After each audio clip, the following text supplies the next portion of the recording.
Aloha, it's Scott Pierce from GardenWorks here with you. Listen, I just got back from Maui where I spent a week in definitely tropical conditions, super inspired by all the tropical plants around me, and came back to really midwinter in Vancouver and started looking at some of the things you could do around the house with tropical plants. So got a couple new tropical plants, but also wanted to try and fix up a couple of my old ones. It's a common question we get. What if I have a tall plant that's grown, I've had it for years, and now it's taller than I want it to be, but I don't want to throw it out or give it away, I still want to keep it. So one method to do that is to make a new plant by using a technique called airlayering. So that's what we're going to do, is airlayering. And what that means is we'll get the plant to create roots about halfway up at the stem or wherever along the stem that you want it to, and then after you've got the new roots created, you can cut it off and plant it with a new plant. Works great with things like Dieffenbachias, rubber plants, and many different dracaenas that you can get. And the dracaenas are one that definitely grow tall, and they lose a lot of the bottom leaves, and some people say, I just want a nice bushy plant. So what we do is start with the plant and decide where along the stem we're going to do the air layering. You'll need a sharp knife, and it would be helpful to have rooting hormone. Also, some sphagnum moss is critical. What you do is just strip the leaves away from the area where you're going to do the air layering. And then once you've got enough stripped away, you want lots of room to work with, really. A lot of times this is an issue because you don't have as many leaves. And then you take a very sharp knife and you have to cut into the stem of the plant about halfway in. Do it with just a slightly upward angle, and only about halfway.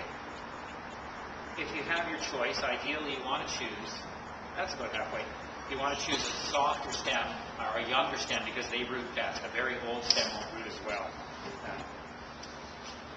And then once you've got it cut, you take a little bit of a rooting hormone if you have it, or if you think, because it really helps to have the rooting hormone. Not only does it encourage roots where they might not grow, but it also encourages more roots. So even in a plant that would have set out roots anyway, then you'll get more roots. So you kind of dab it in there with, I'm using a Q-tip cotton swab thing, and you try and dab it in. You want to get some into the cut, and then you don't want excess, so you just kind of, get it in there and blow off any excess.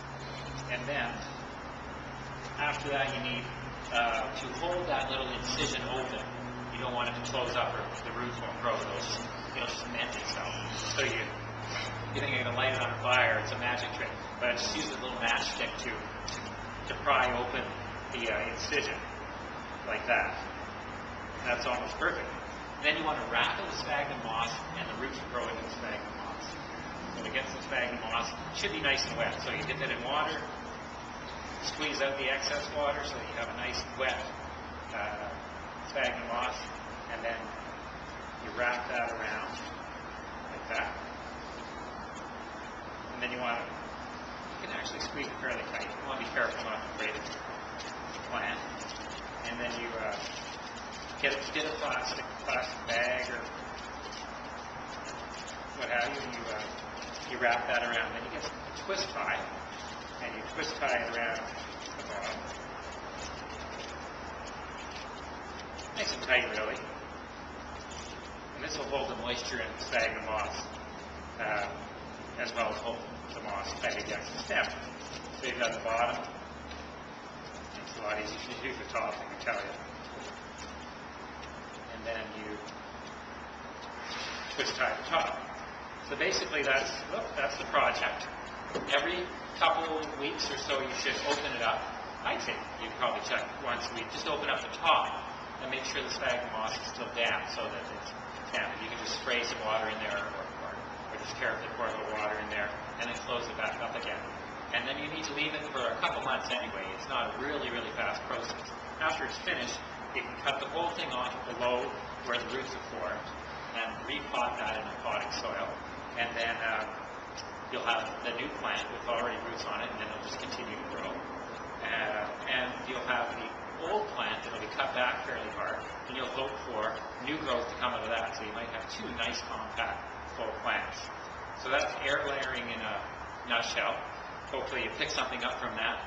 And the start of a tropical luau.